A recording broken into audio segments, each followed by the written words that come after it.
Coucou les beautiful, aujourd'hui c'est vidéo particulière parce que c'est une journée spéciale flemme. Donc je vous propose de m'accompagner tout au long de cette journée bien reposante et de partager avec vous mes occupations pour lâcher prise et oublier vraiment le boulot le temps d'une journée. Donc en premier, comme vous pouvez le voir, c'est toujours un bon vrai petit déjeuner. En ce moment c'est du pain noir allemand que j'ai découvert à Berlin, j'adore cette ville. Et de la purée de fruits avec du beurre, et bien sûr une bonne tasse de cacao. Mais bon, mes petits déj varient toujours en fonction des saisons et de mes envies, et ça change assez souvent. Juste après, je passe de mon petit pyjama à des vêtements moches mais confortables, parce qu'on sait très bien qu'on ne va pas sortir les journées de flemme, donc autant rester chez soi et rester confortable. Et bien sûr, j'attache aussi mes cheveux.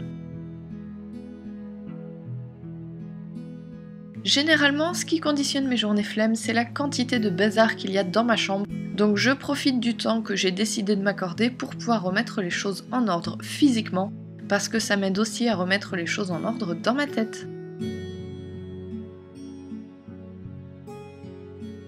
Une fois que je m'y retrouve un petit peu mieux, je vais surfer sur internet en général. C'est une sorte d'auto-récompense et ça libère l'esprit. En fait, le but c'est de faire fondre les neurones pour achever la détente. Ça marche aussi très bien avec des livres, mais sans penser au boulot. Voilà, avec des vrais livres qui détendent, comme ça. Ensuite, quand vient midi, étant réglé comme une horloge, j'ai faim. Et pas question de se prendre la tête avec le repas, donc c'est une soupe à la tomate toute simple, avec des petits pois. Je sais que ça a l'air bizarre, mais c'est vraiment super bon. Ensuite, 2-3 ingrédients magiques, et le tour est joué. Et pour bien digérer, un bon film ou mieux une bonne sieste. Parce que si on a une journée flemme, c'est qu'on est fatigué.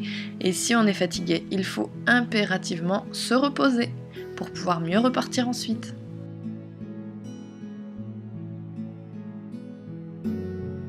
Pour finir, je ne sais pas vous, mais moi j'ai toujours une liste de trucs à faire que je n'ai jamais le temps de faire. Et ça tombe bien parce que du temps, on en a toujours pendant les journées flemme.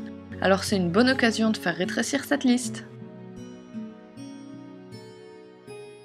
Et comme ce genre d'activité remet modérément le corps en mouvement, j'en profite aussi pour m'étirer, faire craquer les articulations, et tirer sur les tendons et tous les ligaments, parce qu'après ça, on se sent bien.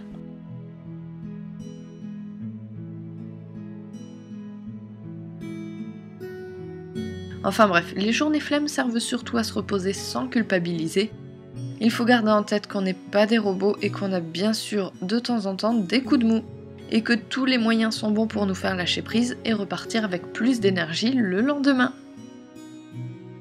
Prenez soin de vous et n'hésitez pas à partager vos idées repos dans les commentaires.